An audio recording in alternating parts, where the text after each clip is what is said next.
ప్రస్తుతానికి ఆంధ్రప్రదేశ్లో కూటమి ప్రభుత్వం పనితీరు కానీ అంతా చాలా వరకు సవ్యంగా ఉందా? నువ్వు సాటిస్ఫైగా ఉన్నావా?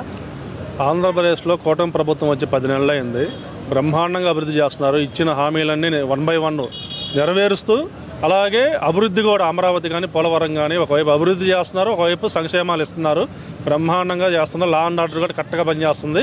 తప్పు చేసింది సొంత పార్టీ కార్యకర్త అయినా క్షమించేటట్లేరు. అక్కడ ఎవరిమైనా యాక్షన్ తీసుకుంటున్నారు. ముఖ్యంగా ఆడవారి గురించి ఎవరైనా తప్పుగా మాట్లాడితే యాక్షన్ తీసుకుంటున్నారు.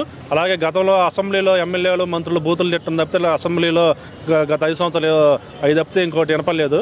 ఈ 10 నెలల కాలంలో ఎక్కడ ఒక బూతు మాట అసెంబ్లీలో వినపడలేదు. ఎంతో సవ్యంగా జరుగుతుంది అసెంబ్లీ. బ్రహ్మాండంగా అభివృద్ధి చేస్తా, ఒకవైపు సంక్షేమాలు ఇస్తూ ముందుకు చాలా చక్కగా ఉంది కూటమి ప్రభుత్వం. ఓకే, కూటమి ప్రభుత్వం ఇలాగే ముందుకెళ్ళాలా, లేదంటే లోకేష్ గారిని ఇంకా అగ్రెసివ్గా చూడాలనుకుంటున్నావు ఏమన్నా?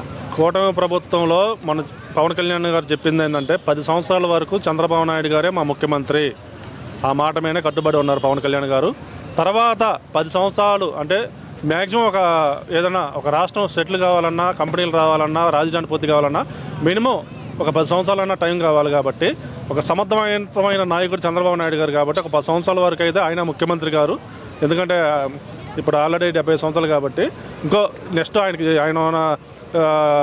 100 సంవత్సరాల వరకైనా యాక్టివ్గా ఉంటారు. ఆయన పని చేయగలరు. ఆయన స్టామినా వేరు చంద్రబాబు నాయుడు గారు. ఎందుకంటే ఆయన తీసుకున్న డైట్ కానీ అలా ఉండేది. కాబట్టి మా 10 సంవత్సరాల వరకు అయితే చంద్రబాబు నాయుడు గారు, పవన్ కళ్యాణ్ గారు చెప్పినట్టు సీఎం. తర్వాత లోకేష్ గారు కానీ పవన్ కళ్యాణ్ గారు కానీ వాళ్ళిద్దరిలో కూటమి ప్రభుత్వం వాళ్ళిద్దరు లేకపోతే 2.5 సంవత్సరాలు లోకేష్ గారా, లేకపోతే 2.5 సంవత్సరాలు పవన్ కళ్యాణ్ గారా అనేది వాళ్ళ ఇష్టం. ఫ్యూచర్లో పవన్ కళ్యాణ్ గారిని సీఎంగా చూస్తాము, అలాగే లోకేష్ గారిని కూడా మేము సీఎంగా చూస్తాం. కూటమి ప్రభుత్వం అయితే ఇంకో 20 సంవత్సరాలు అధికారంలో ఉంటుంది ఆంధ్రప్రదేశ్.